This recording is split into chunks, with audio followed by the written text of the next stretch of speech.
kami dari kelompok 1. Di sini kami akan menganalisis dan membahas mengenai teori motivasi yang telah dipelajari beberapa waktu yang lalu melalui cuplikan film yang telah kami pilih. Tahu nggak sih motivasi itu apa? Nah, menurut Abraham Maslow, motivasi adalah sesuatu yang bersifat konstan atau tetap, tidak pernah berakhir, berfluktuasi, dan bersifat kompleks. Dan hal itu kebanyakan merupakan sebuah karakteristik universal pada setiap kegiatan organisme.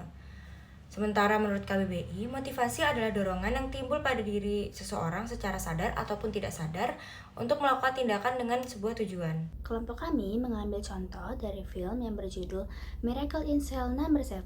Film ini menceritakan tentang seorang ayah bernama Dodo Rozak yang mengidap gangguan intelektual autisme. Ia tinggal bersama dengan putrinya yang masih kecil bernama Kartika. Suatu hari Dodo Rozak dituduh melakukan kejahatan, pemerkosaan, dan juga pembunuhan kepada anak salah satu orang yang berkuasa. Karena tuduhan tersebut, ia dijatuhi hukuman mati dan tidak bisa melakukan pembelaan apa-apa. Setelah belasan tahun berlalu, Kartika tumbuh besar dan menjadi seorang pengacara. Ia memiliki motivasi ingin membersihkan nama ayahnya. Berikut adalah cuplikan video dari film yang kami ambil. Yang mulia, polisi hanya mengandalkan keterangan saksi tanpa menghiraukan penyangkalan tersangka. Tersangka dipaksa untuk mengaku, Yang mulia. Melati tidak tewas karena dipukuli oleh Dodo Rozak, tetapi karena kecelakaan. Ia terbentur meja dan tercebur ke dalam kolam renang. Tidak ada bukti yang menyatakan adanya tindakan kekerasan kepada korban. Dan hasil otopsi pun tidak menunjukkan adanya pemukulan seperti yang dituduhkan para saksi, Yang mulia.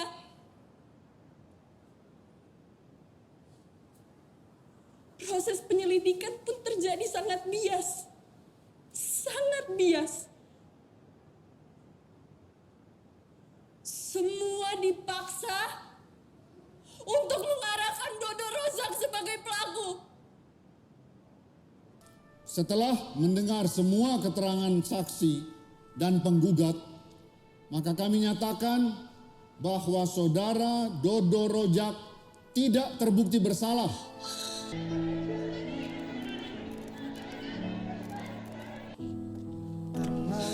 Anakku Kartika.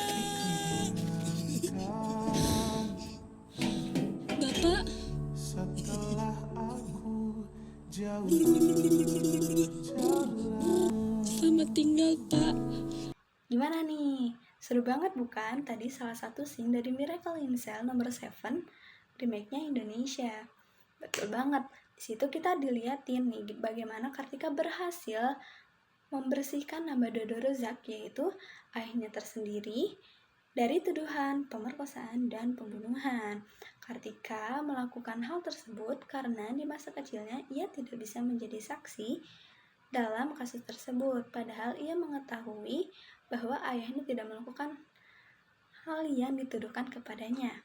Lalu, ketika ayahnya sudah meninggal, Kartika termotivasi untuk menjadi seorang pengacara dan mengusut kembali kasus ayahnya, dan beliau bersaksi bahwa ayahnya itu tidak bersalah dan mendatangkan salah satu kepala kepolisian yang juga menjadi saksi pada saat itu. Dan di akhir video kita dilihatkan bagaimana Kartika melihat ayahnya menaiki balon udara, di mana itu adalah salah satu bentuk pelarian pada saat ayahnya masih di penjara. Nah, di scene terakhir ini kita diperlihatkan ayahnya berhasil untuk keluar dari penjara menaiki balon udara, di mana sebelumnya itu gagal, teman-teman. Ya, walaupun itu hanya ilusi dari Kartika, namun yang pasti Kartika senang karena nama ayahnya telah bersih dari seluruh dakwaan. Berdasarkan perilaku Yesung, perilaku tersebut adalah salah satu contoh dari teori motivasi kognitif teori. Teori ini berfokus pada peran pikiran, harapan, dan pengertian individu tentang lingkungan. Teori ini menjelaskan bahwa harapan seseorang akan mengarahkan perilaku mereka untuk mendapatkan hasil yang diinginkan. Teori ini terjadi karena dua faktor. Yang pertama adalah karena berdasarkan informasi yang tersedia, maka seseorang akan menentukan bagaimana menanggapi situasi tersebut berdasarkan apa yang dapat diperoleh dari inderanya. Kemudian yang kedua adalah berdasarkan terkait dengan masa lalu seseorang. Jadi seseorang akan memproses informasi berdasarkan pengalaman yang dia miliki untuk menghadapi situasinya. Dari hasil analisis kami dapat disimpulkan bahwa pada adegan di cuplikan film The Miracle in Cell No. 7, di mana Kartika akhirnya berhasil menjadi pengacara untuk membersihkan nama ayahnya. Pada adegan ini diimplementasikan teori motivasi, yaitu cognitive theory. Motivasi Kartika untuk menjadi pengacara didasari oleh pengalamannya dengan ayahnya di masa lalu, kemudian pemahaman dari dirinya sendiri bahwa ayahnya tidak bersalah, dan juga harapannya untuk nama ayahnya kembali menjadi bersih. Hal-hal tersebut kemudian membuat Kartika untuk mengarahkan perilakunya dengan menjadi pengacara dan membela ayahnya di persidangan untuk membersihkan nama ayahnya dari segala tuduhan yang telah divoniskan kepadanya beberapa tahun yang lalu.